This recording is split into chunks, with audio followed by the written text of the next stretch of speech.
चलिए देखिए, समान पहला है अप्रैल 2024 का कि समान नागरिक संहिता विधेयक 2024 को अपने विधानसभा से उत्तराखंड सरकार 7 फरवरी 2024 को पारित किया। समान नागरिक संहिता यानी यूसीसी, इसका फुल फॉर्म क्या होगा? यूसीसी का फुल फॉर्म बताइए। यूसीसी का पूर्ण रूप, हाँ, यूनिफॉर्म सिविल कोड, समान नागरिक संहिता। ठीक है, समान नागरिक संहिता के तहत समाज में भेदभाव, कुरीतियाँ, सभी धर्म में विवाह, तलाक, गुजारा भत्ता एवं अन्य समाज संबंधित कानून सभी के लिए क्या होंगे? समान होंगे तथा महिलाएं एवं पुरुषों के लिए भी समान अधिकारों के प्रावधान होंगे। जबकि अनुसूचित जाति जनजाति इससे बाहर रखा गया। अब समझिएगा, आपको पता है 2019 से ही सुनते होंगे समान नागरिक संहिता यूसीसी केंद्र सरकार ला रहा है, पूरा हल्ला हो जाता है मीडिया में, होता है कि नहीं होता है? तो इस बात को हम लोग को समझना है कि आखिर समान नागरिक संहिता क्या है। समान नागरिक संहिता क्या है?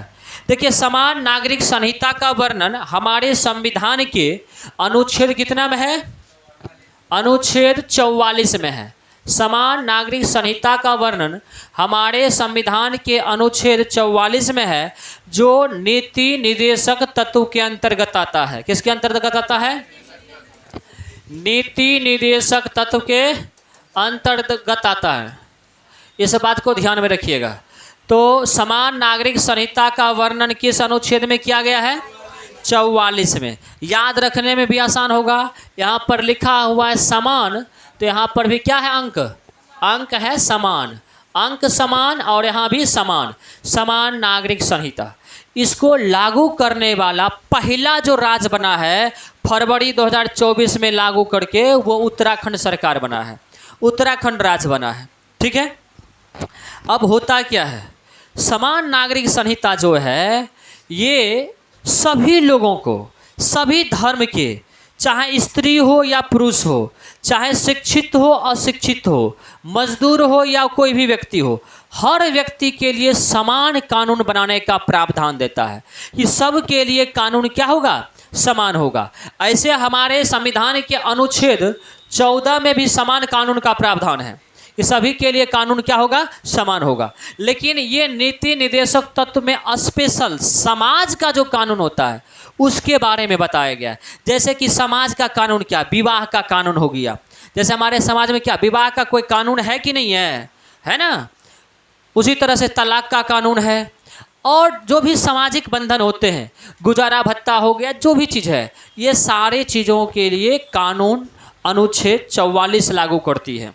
और ये डिपेंड करता है सरकार पे। समझ में आ रही है बात कि नहीं आ रही है?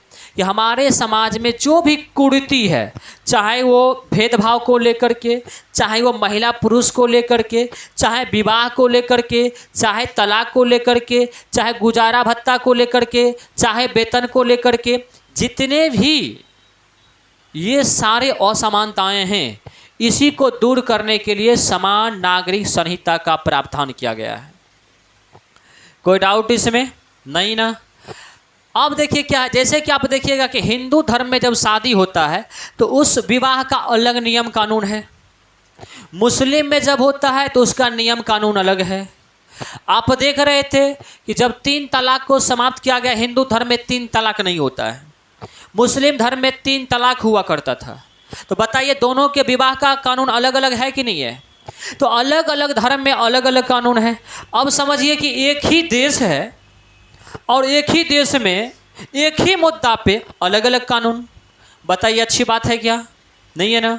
तो आप देख रहे थे जब 3 तलाक समाप्त किया गया था तो उस समय कितने जो मुस्लिम समुदाय के कुछ लोग थे, ऐसे जो जेन्युइन मुस्लिम है, शिक्षित मुस्लिम है, वो इसके विरोधी नहीं थे, वो इसके विरोधी नहीं थे। लेकिन जो मौलवी के चक्कर में, जो और किसी के बहकावे के चक्कर में, जो पाकिस्तानी समर्थक जो कुछ मौलवी हैं जिसको फंड मिलता है कुछ ना कुछ, वो यहाँ के अशिक्षित मुसलमानों को भड़का करके, आप देखें कि 3 तलाक के मुद्दों पर उन्होंने आंदोलन करवाया। इसके अलावा जब ये क्या कहते हैं अभी चल रहा था, ये जो चल रहा था नागरिकता संशोधन कानून CAA, इसके विरोध में मुसलमानों को भड़काया। तो एक बात याद रखिए, भारत का मुसलमान बहुत होशियार है, बहुत होशियार है। बस 2% 3% जो पाकिस्तानी समर्थक जो मौलवी है, वही मौलवी इन सारे अशिक्षित मुसलमानों को भड़काता है। समझ में आई बात है? और इसको क्या लगता है, पाकिस्तान को ये लगता है कि इस तरह से मुसलमान को भड़का देंगे तो वो हमारे समर्थक में आ जाएंगे। अब देखिए अगला क्या है समान नागरिक संहिता में, इस कानून में सहमति संबंध, सहमति संबंध यानी live in relationship, live in relationship को मान्यता दिया गया। अभी तक भारत में लिव इन रिलेशनशिप की मान्यता, कानूनी मान्यता नहीं थी लिव इन रिलेशनशिप का, ठीक है, परंतु करे कानून का प्रावधान किया गया है। ठीक है, अब देखिएगा लिव इन रिलेशनशिप क्या होता है। देखिए जब भी कोई एक लड़का या लड़की जब बिना शादी के, बिना विवाह के एक साथ रहता है, एक साथ अगर रहता है आपस में सहमति के साथ, दोनों की सहमति होनी चाहिए, बिना शादी किए हुए अगर रहता है तो इस प्रकार का जो रिलेशन कहलाता है वो सहमति संबंध यानी लिव इन रिलेशन कहलाता है। ये प्रथा भारत में नहीं थी, लेकिन आपको पता ही है कि हम लोग अब पश्चिम देश से सीख रहे हैं बहुत कुछ, लेकिन ये सब गलत चीज़ें हैं। तो होता क्या था समझिएगा, लिव इन रिलेशन में क्या समस्याएं थी, सरकार को इस पर फोकस क्यों करना पड़ा। तो आपको पता ही है कि अभी के युग में एक बुखार आता है, नहीं आता है, फीवर, लव फीवर। अब चल दिया दिल्ली पंजाब, और वहाँ क्या करता है कि कोई लड़की है या कोई लड़की है तो कोई लड़का है उसके साथ अफेयर में आता है, फिर साथ में रहना शुरू कर देता है। और बाद में जा कर के इसमें बहुत सारे अपराध हुआ करते थे, जैसे कि शादी नहीं किया, और दोनों, अब आपको पता है कि शादी के बिना अगर कोई लड़का लड़की रह रहा है तो उस समाज के विरुद्ध में रह रहा है, अपने परिवार के विरुद्ध में रह रहा है। तो स्वाभाविक बात है कि परिवार और समाज का नियंत्रण उस पर क्या हो जाता है, समाप्त हो जाता है। समझ में आ रही बात है? अब वो बाहर जा कर के मान लीजिए रहेगा कोई लड़का लड़की साथ में, उस पर तो किसी का नियंत्रण नहीं है। लेकिन लिव इन रिलेशन का जो यूज होता था ना, बहुत दुरुपयोग होता था। कोई लड़की हुआ करती थी, कोई पैसा वाला लड़का है तो उसका नज़र हुआ करता था उस लड़का के पैसा पे, और विवाह नहीं करके उसके साथ लिव इन रिलेशन में रहता था, और उसकी सारी संपत्ति हड़प करके उसके बाद लात मार करके निकल लेता था। लड़का अपना सड़क पे या राम मंदिर बना है तो वहाँ पहुँच जाएगा, कटरा होगा एगो ले लेगा। समझ में आई बात है? इस तरह की। पुरुष में भी डिमेरिट था। पुरुष क्या करता था कि किसी लड़की को बहकावे में ला करके, किसी लड़की को कि अभी लिव इन रिलेशन में रहते हैं, बाद में तुमसे हम क्या कर लेंगे, विवाह कर लेंगे। ऐसा लिव इन रिलेशन में 2 साल 4 साल रह करके फिर उस लड़की को सड़क पे छोड़ देता था या फिर उसकी हत्या कर देता था। और सरकार के पास कोई डॉक्यूमेंट्स ही नहीं रहता था कि आखिर कौन कौन लड़का लड़की लिव इन रिलेशन में रह रहा है। इसमें क्राइम भी हो जाते थे कि मार करके फेंक दिया, पता ही नहीं चला। अब लड़का को पूछताछ होगा कि आप लिव इन रिलेशन में रह रहे थे ना, एकदम नहीं रह रहे थे, बगल में खाली रह रहे थे। समझ में आई बात है कि नहीं आई? अब बड़ा समस्या हो जाता था। लड़की लोग कभी ऐसा होती थी कि लिव इन रिलेशन में नहीं रहती थी और किसी लड़का पर आरोप लगा देती थी कि लिव इन रिलेशन में रहते थे हमारे साथ, इसकी संपत्ति हमें चाहिए, इसमें हिस्सेदारी हमें चाहिए, हमसे इसको विवाह करवाइए। समझ में आई बात है कि नहीं आई? हम क्या कर रहा है, मतलब लड़का और लड़की दोनों इसको लेकर के एक नाजायज फ़ायदा उठाता था, दुरुपयोग करता था इस लिव इन रिलेशन का, लड़की लोग भी लड़का लोग भी। इसीलिए सरकार सोचा कि इसको कानूनी मान्यता दे देते हैं, क्योंकि समाज से जुड़ा हुआ मुद्दा है, कानूनी मान्यता दे देते हैं, लेकिन इसके लिए कड़े प्रतिबंध होंगे, कानून इस पर ज़बरदस्त होगा। समझ में आई बातें कि नहीं आई? आप देखते हैं बहुत सारी घटना कि अफेयर में रहा, उसको मार करके फ्रिज में रख दिया, काट करके दफना दिया। आप देख रहे हैं ऐसा चीज़, ये बहुत सारी घटनाएं हो रही है, और ये सारी घटनाएं लिव इन रिलेशनशिप से ही। और लिव इन रिलेशनशिप में इसलिए रहता है, ये चोंचला हो गया कि एक दो साल एक साथ रहेंगे ना तो एक दूसरे को बढ़िया से समझ लेंगे। दोनों का बाउंडेशन ज़बरदस्त अगर होगा, दोनों का माइंडसेट अगर ठीक होगा, दोनों का माइंडसेट बराबर होगा, समान होगा, तो हम लोग शादी के बंधन में जुड़ जाएंगे। लेकिन ये सब कुछ नहीं है। याद रखिए, एक दूसरे के प्रति केवल और केवल नीचे करने के लिए, चाहे तो संपत्ति को लेकर के या किसी लड़की के साथ रह करके उसके जीवन को खराब करने के लिए इस तरह का उपयोग किया जाता था। इसीलिए सरकार क्या किया कि बोला कि ये तो असंवैधानिक था, लेकिन अब इसे क्या मिल गया है, कानूनी मान्यता मिल गया है। परंतु इसके लिए कड़े प्रतिबंध की व्यवस्था की गई है। जैसे कि लिव इन रिलेशनशिप के लिए पंजीकरण करवाना अनिवार्य होगा और 1 माह से अधिक समय तक बिना पंजीकरण के रहने पर जुर्माना एवं सजा के प्रावधान हैं।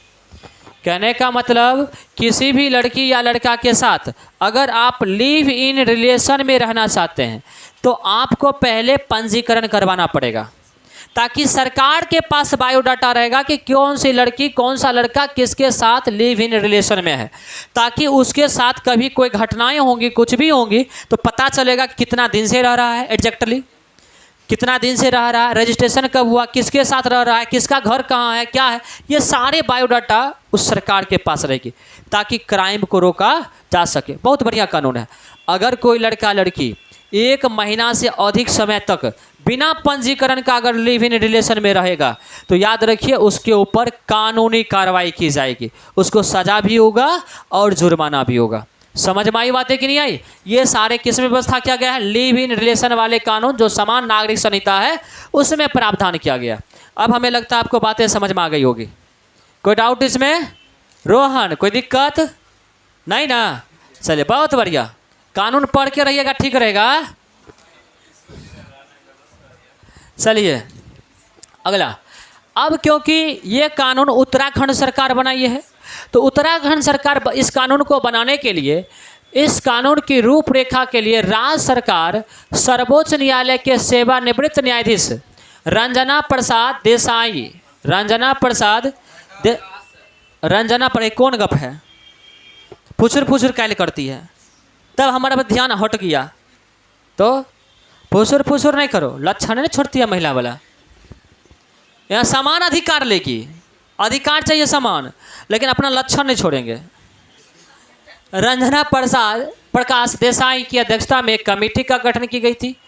आज़ादी के बाद नागरिक संहिता लागू करने वाला राज्य उत्तराखंड ही बना।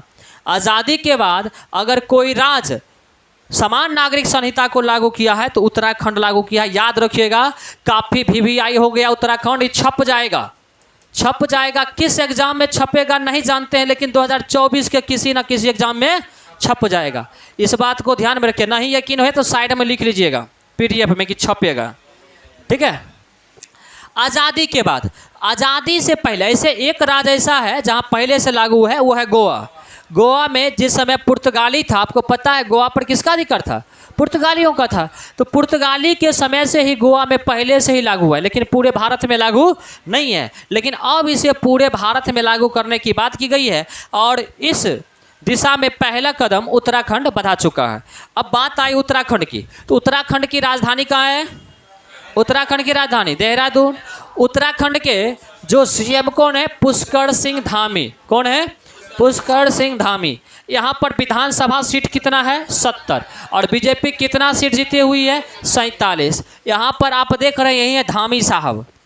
ये किस पार्टी से हैं? तो याद रखिएगा, ये धामी साहब है। याद रखना, समान नागरिक संहिता। अगर पूछा जाएगा GST लागू करने वाला पहला राज्य कौन सा है? GST लागू करने वाला पहला राज्य असम। GST लागू करने वाला असम, ठीक है। और पूछा जाएगा दूसरा राज्य कौन सा है? तो बिहार। क्या बोलेंगे? अपना बिहार, ठीक है। याद रखिएगा। अगला बात तो बोलें क्या? बोल दें क्या?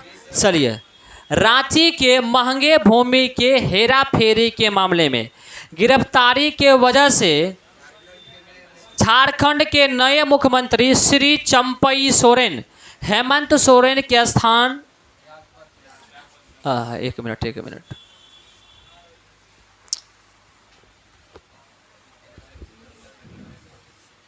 हाँ, हेमंत सोरेन के त्याग पत्र देने के बाद बने। इसका मतलब समझ में आया? आपको पता है कि अभी देश में ईडी चल रहा है। क्या चल रहा है?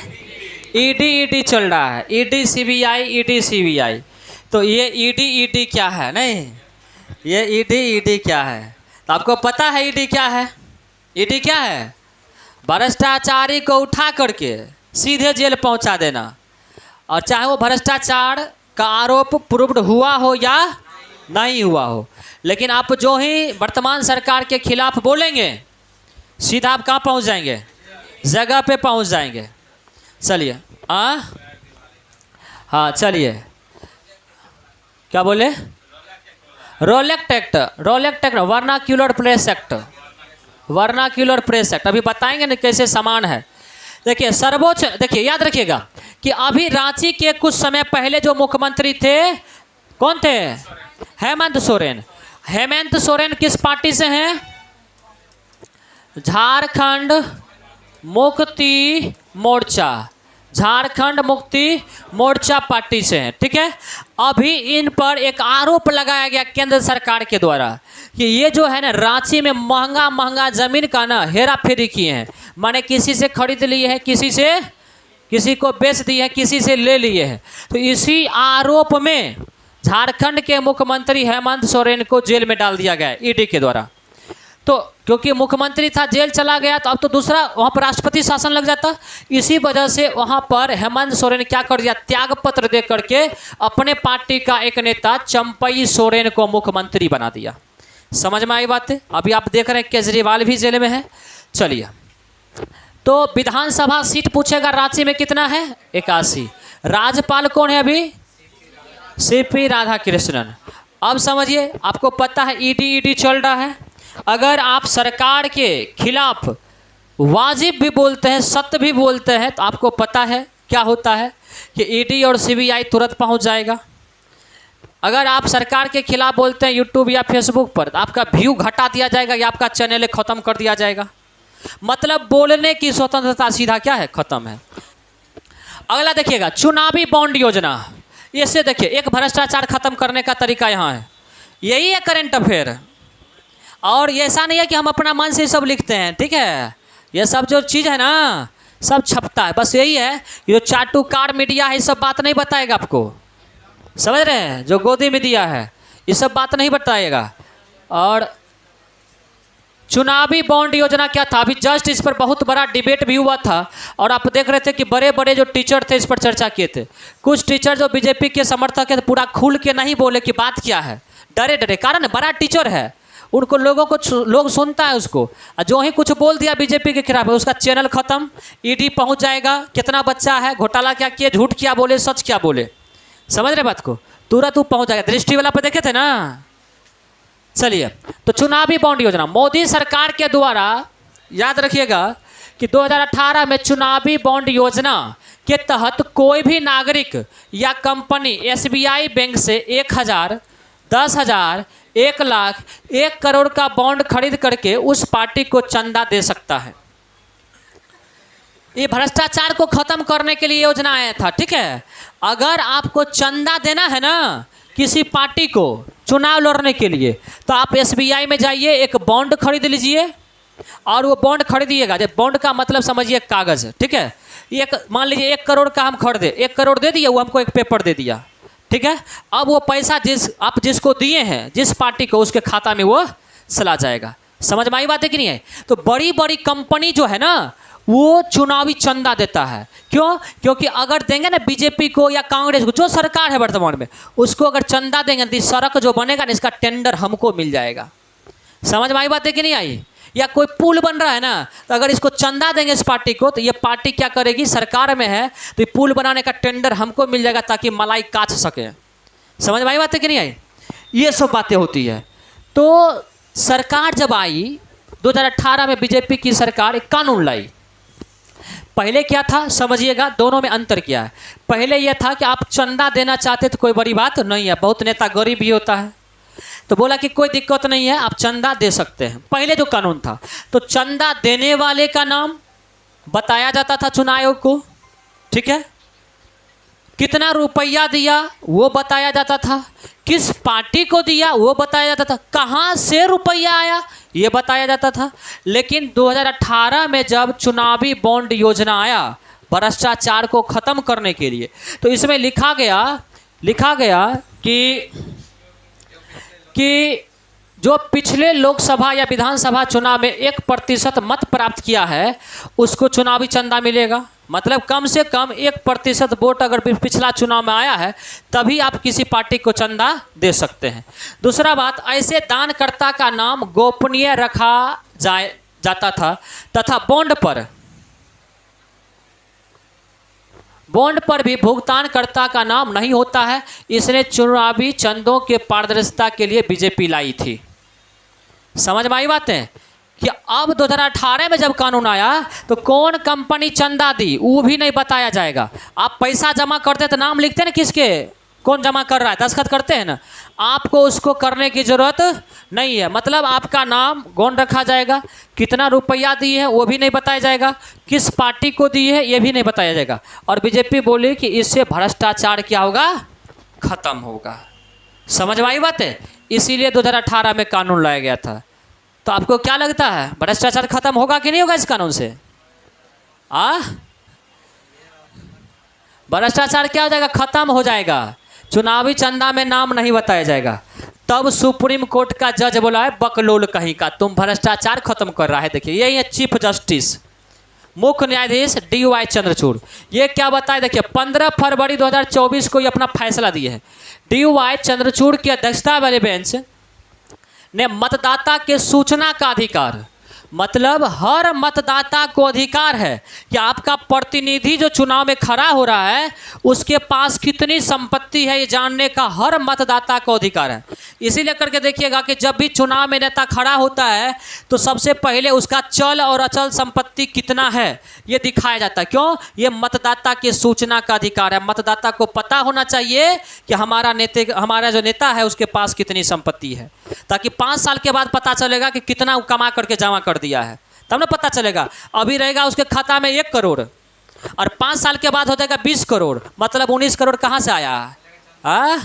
कहाँ से आया 19 करोड़?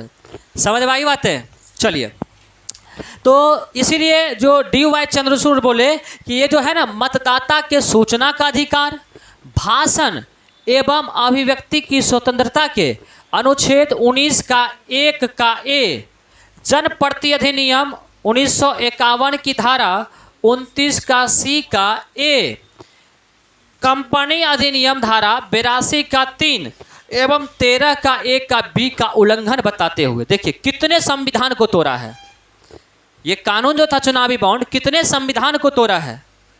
तब ये लाया गया था, है कि नहीं?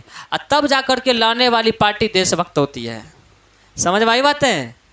तत्काल रद्द करने का आदेश दिया, बोला तुरंत इस कानून को क्या किया जाए, रद्द किया जाए। और 12 अप्रैल 2019 से अब तक सभी चंदों का ब्यौरा 6 मार्च तक चुनाव आयोग को देने का आदेश दिया। बोला कि जो 2019 में 12 अप्रैल 2019 से जो चंदा लिए हैं और 6 मार्च 2024 तक इस सब का बायोडेटा आप चुनाव आयोग को दीजिए, कहाँ से पैसा आया, कितनी पैसा आया। समझ में आई बात है? लेकिन सरकार इसको देने से इनकार कर दी है। क्या कर दी है? इनकार कर दी है। बोली ना ये सब खेला नहीं होगा। अब 6 अप्रैल के बाद अगला चुनाव से, ये चुनाव पिछला वाला रहने दीजिए, जो हो गया हो गया। समझ में आई बात है? अब आगे की बात होगी। जो चुनावी बॉन्ड भुनाए नहीं गए हैं उसे दानकर्ता को वापस दिया जाने का आदेश दिया गया। मतलब चुनावी बॉन्ड जो खरीदे हैं आप और आपका पैसा पार्टी वाला में खर्चा नहीं हुआ है, तो आप क्या करिए, जो पार्टी है ना उसको कहा गया कि आप उस व्यक्ति को पैसा वापस कर दीजिए। समझ में आई बात है? तो कहा गया कि इसके तहत ना धांधली, चुनाव आयोग बोला इसके तहत काफ़ी भ्रष्टाचार हो चुका था चुनावी बॉन्ड के तहत। कैसे? जैसे कि हम नेता में खड़ा हुए, आप हमको दे दिए मान लीजिए 5 करोड़ चंदा, ठीक है, लड़िए, हम जीत गए। क्योंकि हमको 5 करोड़ दीजिएगा तो हम सबको दवाई देंगे ना, हो दवाई तो जरूरी होता है, बिना दवाई का वोट मिलता नहीं है। समझ में आई बात है कि नहीं आई? अब क्या होगा कि हम जीत गए, अब इसको दे देंगे हम टेंडर इस सड़क का, अब एक बात बताइए, 5 करोड़ तो फ्री में नहीं दिया होगा? ये अब जब तक 20 करोड़ रोड से नहीं उछलेगा तब तक ही देगा, तब तक ही मानेगा। अब बताइए जब ये रोड बनाएगा ना तो क्या करेगा पता चलता है, तोर में भुस्सा बिछा देगा और ऊपर से पिचिंग कर देगा, ईटा देवी नहीं करेगा, ईटे गायब हो गया। समझ में आई बात है? बताइए भ्रष्टाचार हुआ कि नहीं हुआ? क्वालिटी, यही ना बात बोले, ईटा के बदला भुस्सा, क्वालिटी में कमी नहीं हुआ, बुझबे नहीं करते हैं। तो बताइए कि भ्रष्टाचार हुआ कि नहीं हुआ? इसीलिए DY चंद्रचूड़ बोला कि आपको देना पड़ेगा और कंपनी को बायोडाटा देना पड़ेगा कि आप इतने पैसा कहाँ से लाए हैं। अगर आप पैसा इतना लाए हैं तो सरकार को फिर टैक्स क्यों नहीं इतना का देते हैं? समझ में आई बात है? और ये सब बातें क्यों निकल करके आई पता है? क्योंकि एक बीफ कंपनी समझते हैं कौन? गाय और भैंस का मांस बेचने वाला जो दुकान होता है, तो वो बड़ा दुकान तो कंपनी, सीधा बात समझिए। तो गाय और भैंस का मांस बेचने वाला जो कंपनी था वो 250 करोड़ चंदा दिया है बीजेपी पार्टी को, 250 करोड़। आप समझ सकते हैं जो मांस गाय को काटने वाली कंपनी 250 एगो कंपनी चंदा दी है, वो कितना गाय काटता होगा, कितना मुनाफा उसको होता होगा कि इतना रुपया चंदा दिया है। तो इसका मतलब है कि हम लोग के यहाँ आता है कहने के लिए गौ रक्षा, गाय को हम राष्ट्रीय पशु घोषित करेंगे, अब पीछा से गाय को कटवा करके पैसा ले रहा है। बताइए बेवकूफ़ बना रहा है कि नहीं बना रहा है? 250 करोड़ एक बीफ कंपनी से, 250 करोड़। आप जा करके देखिएगा, सुने होंगे आप। और उस कंपनी की स्थिति क्या थी जानते हैं? वो कंपनी घाटे में चल रही थी और उस कंपनी पर ताला लगा हुआ था, और जो ही 250 करोड़ चंदा दिया वो कंपनी मुनाफा में आ गई, ताला खुल गया। समझ में आई बात है? इसी मुद्दा को लेकर के सुप्रीम कोर्ट में मामला गया और सुप्रीम कोर्ट से मामला जाने के बाद फिर आयोग में क्या कहते हैं, जब फैसला आया तो बताया गया कि आप चुनावी बॉन्ड का क्या करिए, बायोडाटा दीजिए। समझ में आई बात? अच्छा एक बात बताइए, आप अगर चोरी नहीं किए हैं तो आपको बायोडाटा बताने में क्या दिक्कत है? ब्यौरा देने में कोई दिक्कत है? PM केयर फंड में सब पैसा जमा किया, उसका भी आप बायोडाटा नहीं देते हैं। ये चुनावी फंड में आपको क्या मिल रहा है नहीं मिल रहा है, आप उसको भी नहीं देते हैं बायोडाटा। तो बताइए आपको जब लोभ नहीं है, आप सन्यासी हैं, आप क्या कहते हैं फकीर हैं, झोला लेकर चलिए जाइएगा, तो क्या दिक्कत है? दे दीजिए। दिक्कत है कोई दिक्कत तो? लेकिन नहीं देगा। कैसे दे देगा साहब? इतना जो प्रचार प्रसार हो रहा है, इतना जो हर जगह देखते हैं कि 5 किलो राशन भी मिलता है तो मोदी के झोला पे, देश को तो 5 किलो राशन पे आ गया है। ये औकात नहीं रही देश की कि 5 किलो राशन अपने से खरीद सके। और याद रखिए, जब भी चूहा या बिल्ली को या कुत्ता को अगर रोटी दिया जाता है ना, पालतू बनाया जाता है, तो याद रखिए कि आपको खिला करके बाद में मारा जाएगा। पिंजरा में बंद जो चूहा होता है ना, इसलिए आप उसको खिलाते हैं ताकि बाद में उसे मार सकें। समझ में आई बात है? तो फ्री में आपको मिल रहा है ना 5 किलो, तो याद रखिए बहुत महंगा ये पड़ने वाला है। मौसम अवलोकन उपग्रह इनसेट 3DS को इसरो के द्वारा 17 फरवरी 2024 को GSLV F-14 रॉकेट से लॉन्च करके 36,000 किलोमीटर की ऊंचाई पर स्थापित किया गया। अभी ये 6 to 8 में, अभी 6 to 8 का जो टीचर का एग्ज़ाम हुआ था उसमें ये पूछा गया था कि जो उपग्रह होता है कितने किलोमीटर की ऊंचाई पर इसको स्थापित की जाती है। तो याद रखिएगा 36,000 किलोमीटर। क्या है? 36,000 किलोमीटर। ठीक है। पृथ्वी एवं महासागरों के सतह एवं मौसम की सटीक जानकारी ये सब क्या करवाएगी? उपलब्ध करवाएगी। ठीक है। GSLV का फुल फॉर्म पूछेगा तो क्या बोलेंगे हम लोग? जियो सिंक्रोनस लॉन्च व्हीकल। इसरो की स्थापना कब हुआ? 15 अगस्त 1969 को।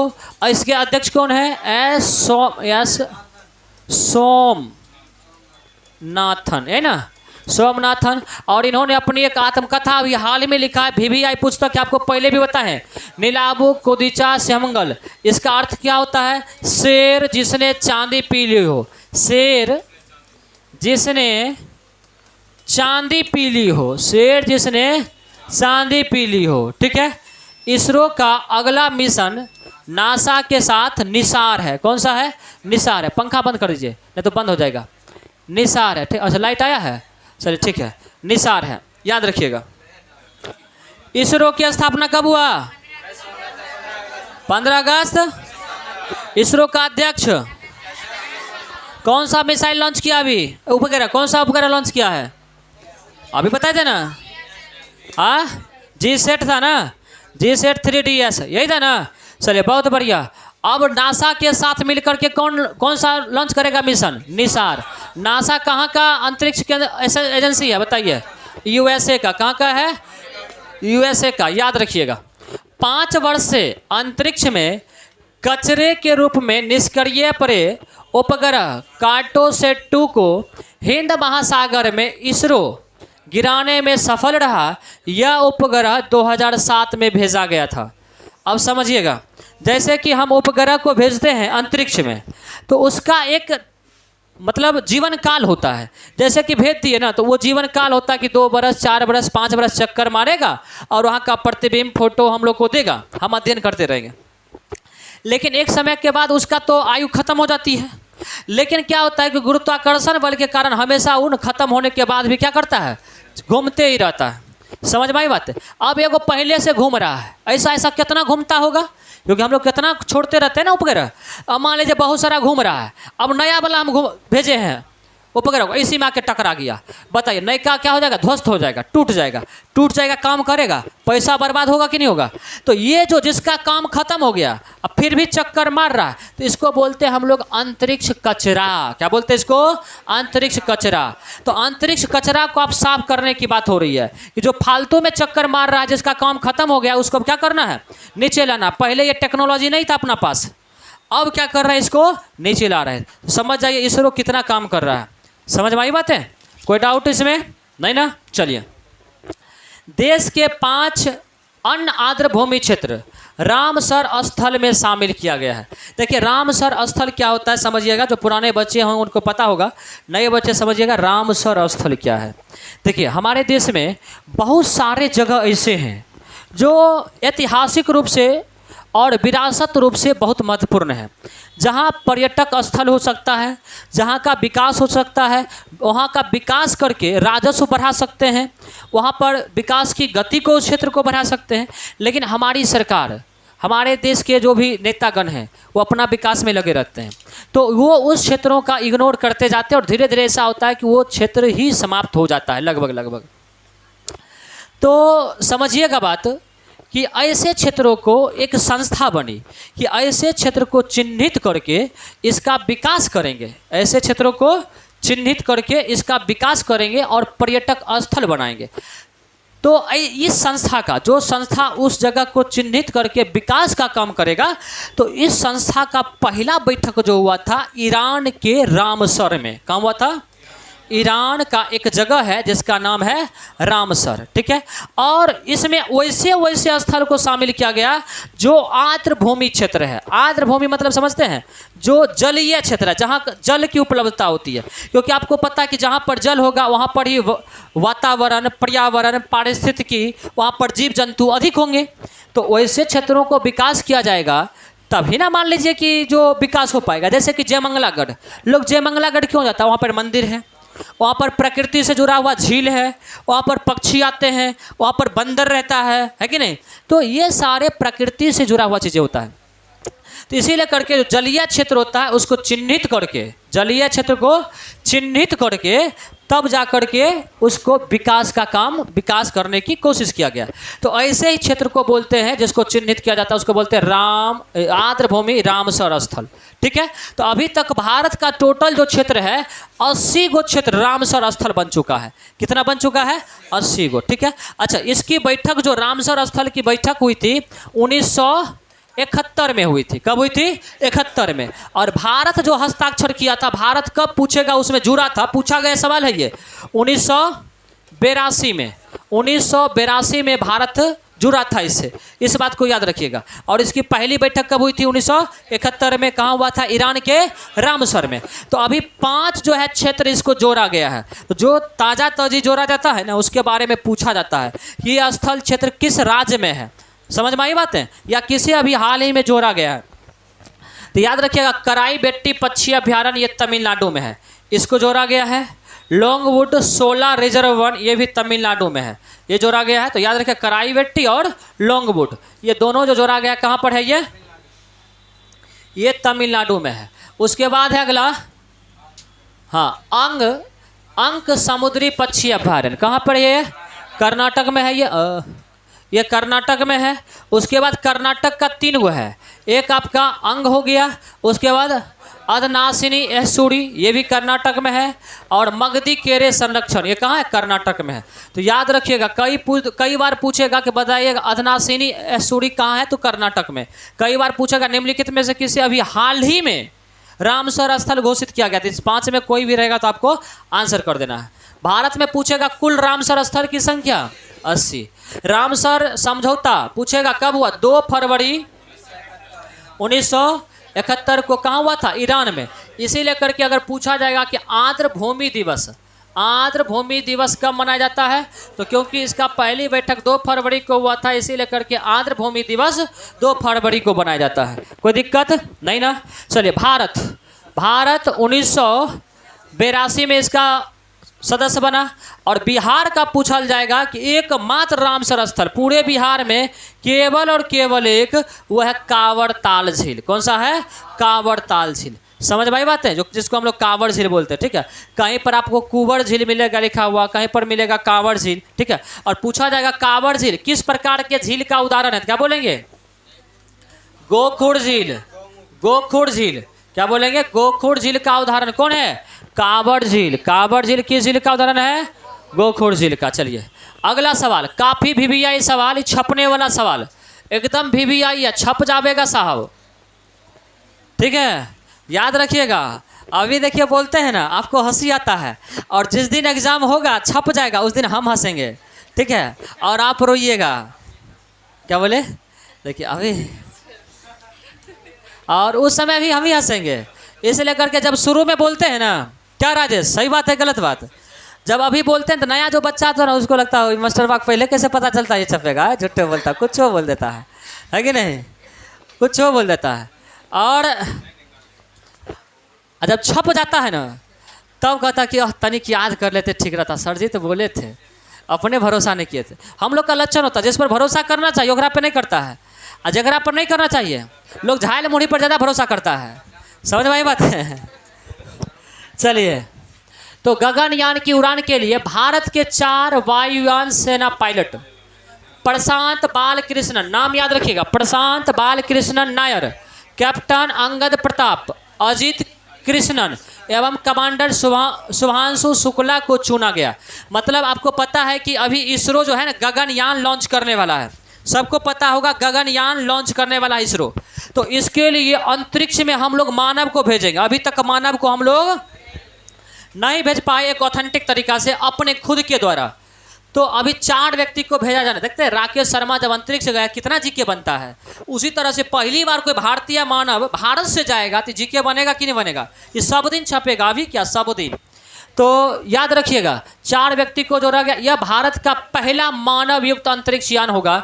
ये 400 किलोमीटर की ऊंचाई पर 3 दिन की यात्रा पर जाएंगे, 3 दिन ऊपर में रहेंगे, ठीक है, घूम टहल करके फिर आएंगे। इन्हें 3 वर्षों से ट्रेनिंग दी जाती, 3 दिन रहने के लिए 3 वर्ष की ट्रेनिंग। समझ सकते हैं, समझ में आई बात है कि नहीं है, क्योंकि उसके बॉडी को उस अनुसार ढाला जाता है। जैसे कि अभी थोड़ा देर आप नहीं खाते हैं तो मन करता है खाने का, कभी मन 10 दिन नहीं खाइएगा चिकन उकन तो मन करेगा कि चिकन खाएं, मछली खाएं। लेकिन एक जो एस्टेरॉयड होता है ना जिसको अंतरिक्ष भेजा जाता है, उसको खाना पीना नहीं दिया जाता बहुत लंबे समय से, उसको पेस्ट आता है, जैसे कि टूथपेस्ट होता है ना, तो पेस्ट के जैसा उसको दिया जाता है ताकि उसको सारे पौष्टिक आहार जितना शरीर को चाहिए एनर्जी वो इतना सा खा लेता है ना, बस खाली चाट लिया, जी पे लेकर चाट लिया, उसको पूरा एनर्जी, भूख बुझेबे नहीं करेगा उसको। समझ में आई बात है, उसको भूखे नहीं लगेगा। क्यों, अगर मान लीजिए ये खाना लेकर के ऊपर जाएगा, जानते हैं क्या, ऊपर पर तो वायुमंडल नहीं है ना, तो क्या होगा पता है, जैसे कि ऐसे अगर खाना उठाएगा ना और थरियो अगर थरिया हिल गया तो जिधर हिल जाएगा ना उधर थरिया चल देगा, थरिया चलना शुरू हो जाएगा। समझ में आई बात है, अंतरिक्ष में तैरना शुरू कर देगा अंतरिक्ष में। समझ में आई बात है। हाँ, वो अगर एक बार दौड़ गया ना तो याद रख फिर रुकबे नहीं करेगा। समझ में आई बात है, तो उसको ना शरीर उस हिसाब से बनाया जाता है। और मान लीजिए अगर खाना खा भी लिया रास्ते में, तो खाने के बाद आपको जानवे करते हैं, खाने के बाद जाना भी पड़ता है ना। तो अब बताइए ऊपर में जाने के लिए जगह कहाँ मिलेगा? समझ में आई बात है? इसीलिए करके उसको पेस्ट के रूप में दिया जाता है, खाली चाट लेगा बस, उसको एनर्जी पूरा एकदम भरपूर रहेगा। समझ में आई बात है? इस बात को याद रखिएगा। तो सबसे पहले प्रथम बार जो गया था राकेश शर्मा गया था 1984 में, और जिस जहाज से गया था वो रूस का जहाज था जिसका नाम था रूसियन सोयूज T11। ठीक है, इतना बात आप लोगों को ध्यान में रखना है। चलिए इतना ही रहने दीजिए। नेक्स्ट पीएम मोदी 13 और 14 फरवरी पीएम मोदी 13 और 14 फरवरी 2024 को यूएई वर्ल्ड गवर्नमेंट समिट के बैठक में गए तथा अबू धाबी में विशाल हिंदू मंदिर का उद्घाटन किए। इस बीच यूएई के बीच कई समझौते भी हुए। मतलब यूएई में जाकर के नरेंद्र मोदी जो है विशाल हिंदू मंदिर का निर्माण करवाए। 700 करोड़ की लागत से मंदिर बना था और इसका उद्घाटन किए।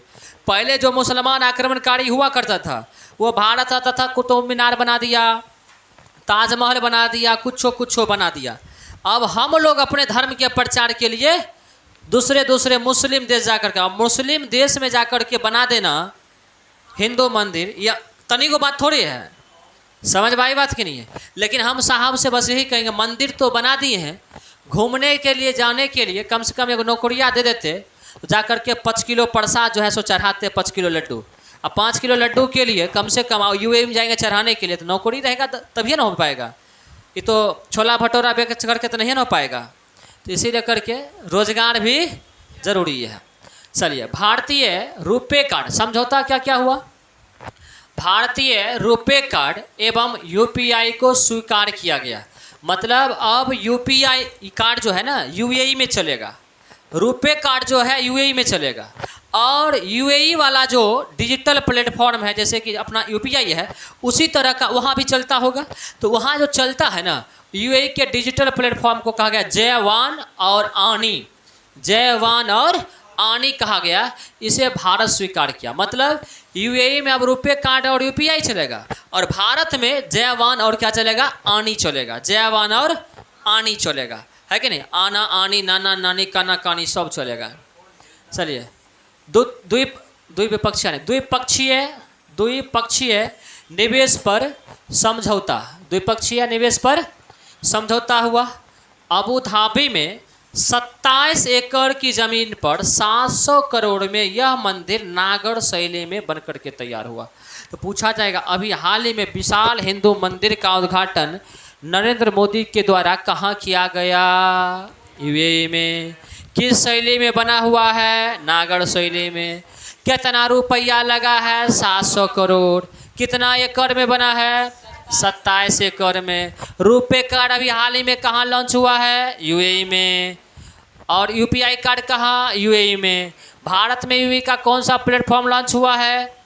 जयवान और आनी, जयवान और आनी। ठीक है, चलिए यूएई तीसरा सबसे बड़ा भागीदार देश बन गया है। तीसरा सबसे बड़ा भागीदार देश, व्यापारिक भागीदार। मतलब किस देश के साथ हम सबसे अधिक व्यापार करते हैं, ये जो भागीदार देश बन गया है यूएई तीसरा भागीदार देश बन गया। समझ में आई बातें कि नहीं आई? अब ध्यान में रखिएगा कि पहले स्थान पर कौन है? चीन है। दूसरे पर कौन है? यूएसए है। तीसरे पर यूएई। इतना को बात आप लोग को ध्यान में रखना है। दूसरा पर यूएसए, पहले पर चीन, तीसरा पर यूएई। ठीक है, इस सब बात को हम लोग ध्यान में रखेंगे। जानते हैं उस दिन क्यों खराब हो गया था? ये बार बार बैटरी क्यों डाउन होता था? हम ओने छोड़ देते थे। अब हमने बुझाया कि ऑफ भी होता है। हाँ, धीरे धीरे ना था हमको। भारत एवं म्यांमार के बीच 2018 से लागू मुक्त आवाजाही व्यवस्था समाप्त कर दिया गया है तथा भारत 1643 किलोमीटर सीमा पार लगाने की घोषणा की है। मुक्त व्यवस्था के तहत सीमा से सटे नागरिक 16 किलोमीटर आवाजाही कर सकते हैं। समझिएगा, 2018 में म्यांमार के साथ एक समझौता हुआ था, वो था मुक्त आवाजाही समझौता कि सीमा से सटा हुआ। जैसे कि आपको पता है कि अगर यहाँ पर अगर भारत हो गया तो आपको पता है कि यहाँ पर अरुणाचल प्रदेश है, उसके बाद नागालैंड है, उसके बाद मणिपुर है, उसके बाद मिजोरम है। ये चारों रस सीमा सटता है किसका? म्यांमार का। ये हो गया आपका म्यांमार, म्यांमार हो गया, म्यांमार हो गया। अब देखिए यहाँ जो सीमा पर रहता था ना, मान लीजिए सीमा कितना होता होगा, 2-3 किलोमीटर का। तो मान लीजिए सीमा पर जो नागरिक रहता था, इसको 16 किलोमीटर इधर, और इस यहाँ के नागरिक को, म्यांमार के नागरिक को 16 किलोमीटर भारत में आने की अनुमति प्राप्त थी, बिना वीजा का, बिना किसी भी चीज़ का, कोई रोक टोक नहीं। व्यापार करने के लिए 16 किलोमीटर भारतीय भी जा सकता था और वो भी 16 किलोमीटर आ सकता था, किसी तरह का कोई पाबंदी नहीं थी। लेकिन इससे होने क्या लगा, रोहिंग्या जो मुसलमान था वो धीरे धीरे भारत में प्रवेश करना शुरू कर दिया, जिसके कारण और वहाँ से फिर आतंकवादी संबंधी जो घटनाएं हैं ये सारे वहाँ से गतिविधि थोड़ा सा देखने के लिए मिला। इसीलिए करके भारत सरकार 1643 किलोमीटर सीमा पर बाड़ लगाने का घोषणा कर दिया कि पूरा जो उधर सीमा में बाड़ नहीं लगा हुआ, मतलब तार जो होता है ना, जो कटही वाला तार होता लगा दिया जाता, वो लगा हुआ नहीं था। तो अब जो है सो लगाने की बात की गई है। बताइए ना, इतना बड़ा देश, एक लोग जमीन इतना टुकड़ा खरीदता है तो बाड़ लगा देता है, खंबा कुट्टी काट देता है, और इतना बड़ा देश अभी तक बाड़ नहीं लगा हुआ था। गड़बड़ है कि नहीं गड़बड़ है? दिक्कत है, तो गड़बड़ किया है। चलिए हाँ, अब 1600, तो म्यांमार के साथ कितना सीमा हम लोग लगाते हैं? 1643 किलोमीटर का, और पूरे 1643 किलोमीटर में क्या लगेगा? बाड़ लगेगा। समझ में आई बात है? मणिपुर में इसकी शुरुआत भी हो गई है, मणिपुर में लगना शुरू भी हो गया, अब लगेगा, लगेगा अब 16 किलोमीटर भी नहीं जा पाएगा। अगले